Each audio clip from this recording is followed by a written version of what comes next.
नमस्ते, खुश रहो बेटिया. I Jabian Varsha Singh from Jyoti Vidyapeeth Women's University. In today's session, we will discuss about shortest remaining time first CPU scheduling algorithm. Okay. In previous session, we have discussed about non-preemptive CPU scheduling algorithm. So first of all, you have to see those session and then come this session. Then we will got this session. Okay, so let us start how to solve this problem. In this problem we have 4 process. Okay, first of all you have to two things in your mind. You have to keep two things in your mind. The criteria of this problem is burst time, but mode is your preemptive. Okay, so in this problem we have 4 process. Okay, arrival time is given and burst time is given. You have to find completion time, turnaround time, waiting time and response time in your question. Okay, if somebody is asked how to calculate completion time, you have to know how to calculate the completion time, turnaround time and waiting time, right? Okay, so first of all you have to draw Gantt chart and then come to the burst time and arrival time. Okay, so we know how to calculate this kind of problem. First of all we will see the arrival time. कौन सा process किस कब arrive होता है आपके ready queue में. तो यहाँ पे 0 पे सिर्फ P1 आपका अराइव किया हुआ है, ठीक है. बट इसका बर्स्ट टाइम क्या है, 5 है.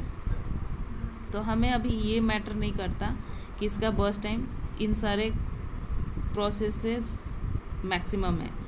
हमें इसे ही एलोकेशन देना होगा CPU का, because we don't have option for other process, right?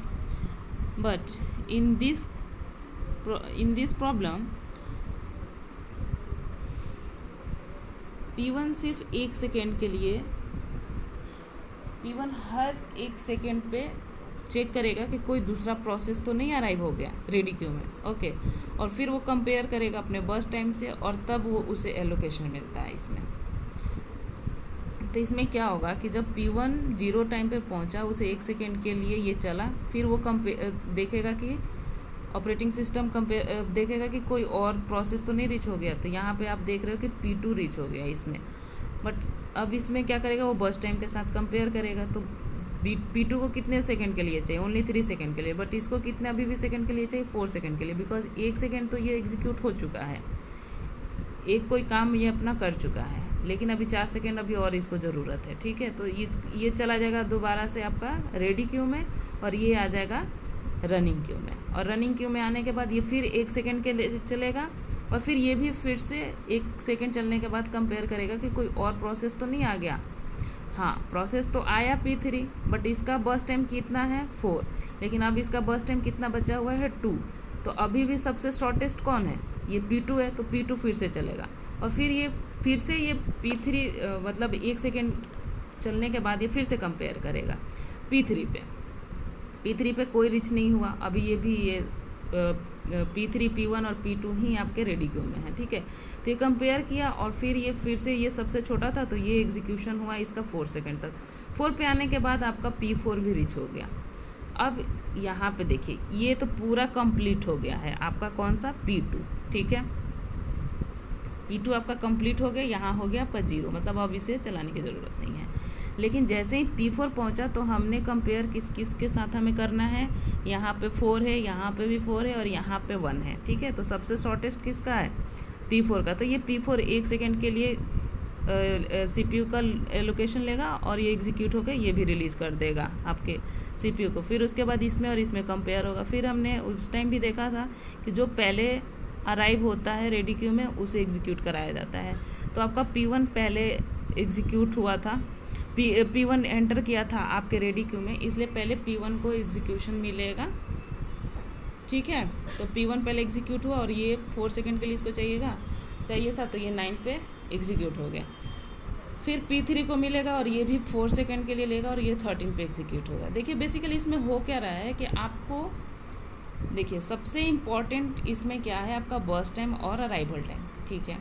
अब अराइवल टाइम में हमें हर एक अराइवल टाइम का मतलब है कि P1 और P4 हैं, ठीक है, 4 प्रोसेस आपके पास हैं, लेकिन आपको हर एक अराइवल टाइम पे आपको बर्स्ट टाइम के साथ कंपेयर भी करना है कि जिसको कम समय के लिए CPU को एलोकेशन चाहिए उसको पहले CPU एलोकेट हो जाता है, ठीक।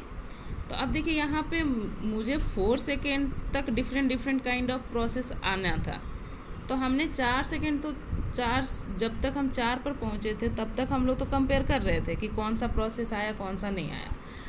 4 के आने के बाद हम लोग फिर भी यहाँ पे भी कंपेयर कर रहे हैं, 1 सेकेंड से देखकर ही चलना है, ठीक है। लेकिन इतना कॉमन सेंस है हमारे पास कि अब जब 4 पर आ गया तो ये चारों तो एंटर कर चुके हैं प्रोसेस हमारे रेडी क्यू में। अब मुझे बस बर्स्ट टाइम से कंपेयर करना है। अब मैंने देखा कि सिर्फ P4 है जिसका बर्स्ट टाइम सिर्फ 1 सेकेंड के लिए, तो इसको हमने एग्जीक्यूशन दिया और इसे निकाल दिया CPU से। अब उसके बाद P1 और P3 बचा था जो कि दोनों के पास 4-4 मिनट का टाइम चाहिए उसको एग्जीक्यूशन के लिए।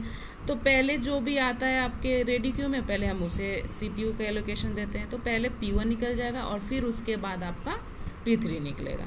इस तरीके से पूरा कंप्लीशन टाइम मतलब पूरे अगर ये चारों का कंप्लीशन टाइम अगर कोई पूछे तो आप कह सकते हो कि 13 सेकेंड में ये कंप्लीट हो जाएगा ये वर्क, ओके। अब आते हैं कि कंप्लीशन टाइम कैसे निकालते हैं। जैसे हमने प्रीवियस प्रॉब्लम में भी सॉल्व किया था कि कंप्लीशन टाइम कैसे निकालते हैं कि जब तक उसका पूरा एग्जीक्यूशन कंप्लीट नहीं हो जाता तब तक उसको CPU का वेट करना पड़ता है। लेकिन अब मैं यहाँ पे क्या देख रही हूँ कि P1 पहुँचा तो था 0 पे, लेकिन कंप्लीशन इसका कब हुआ 9 पे, तो इसका कंप्लीशन टाइम क्या हो जाएगा 9। P2 का क्या हो जाएगा, ये P4 पे कंप्लीट हो गए, अपना CPU रिलीज़ कर दिया था, तो इसका कंप्लीशन टाइम हो जाएगा 4। और P4 का क्या हो जाएगा 5 और P3 का क्या हो जाएगा 30, ठीक है। अब मुझे वेटिंग टाइम निकालना है, तो वेटिंग टाइम का फॉर्मूला हमें पता है कि टर्न अराउंड टाइम। अच्छा, अब उसके बाद अपने कंप्लीशन टाइम निकाले, उसके बाद टर्न अराउंड टाइम निकाले। टर्न अराउंड टाइम कैसे निकालते हैं, completion time minus arrival time, completion time minus arrival time, ठीक है। तो इसको निकालोगे तो 9, 4 में से 1 गया 3 और 13 में से 2 गया 11, 5 में से 4 गया 1, ठीक। अब वेटिंग टाइम निकालना है, तो वेटिंग टाइम क्या होता है, turn around time minus burst time. तो turn around time minus burst time होता है तो 9 - 5 जो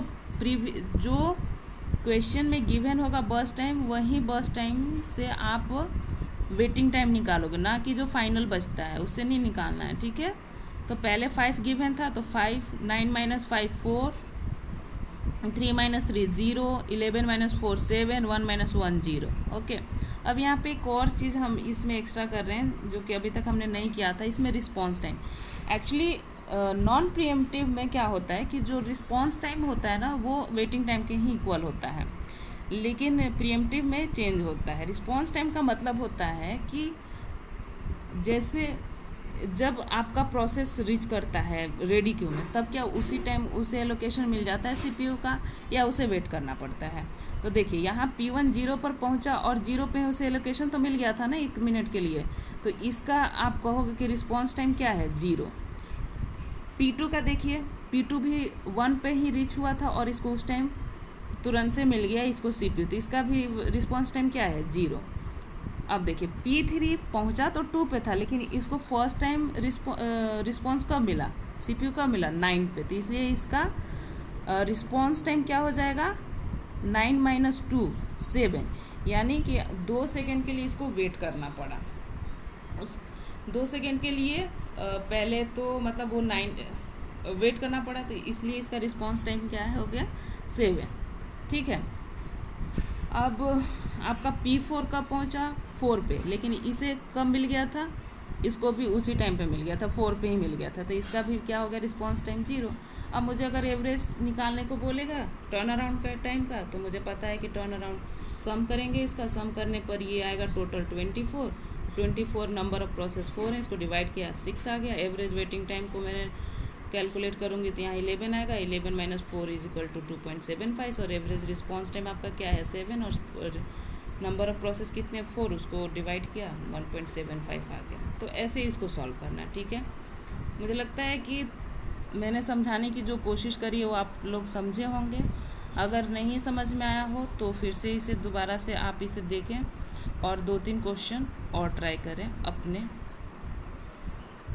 खुद से, और फिर स्टिल अगर आपको कोई भी प्रॉब्लम होती है आप कमेंट में लिखें, मैं दोबारा ट्राई करूँगी इसे सॉल्व करने की। Okay, so this is all about this session. Thank you class, I hope you understood. Thank you.